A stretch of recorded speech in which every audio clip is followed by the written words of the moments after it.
Hi అండి. ఇప్పుడు మీరు చూస్తుంది ఖమ్మం వరంగల్ హైవేలో ఆర్ఎంపుల్ దగ్గర RN city phase 2.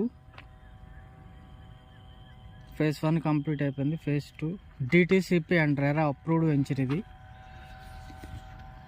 Development work start అయిందండి. అది వాటర్ ట్యాంక్. ఆ కనపడేది ఆర్ఎంపుల విలేజ్.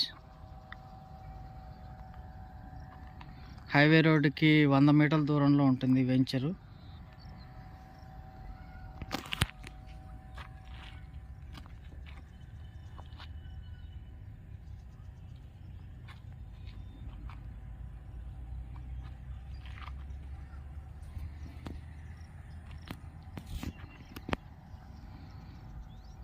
సైట్ చూడాలనుకునేవారు స్క్రీన్ మీద ఉన్న నెంబర్కి ఒకసారి ఫోన్ చేయగలరు. RN city phase 2 ఆర్ఎంపుల.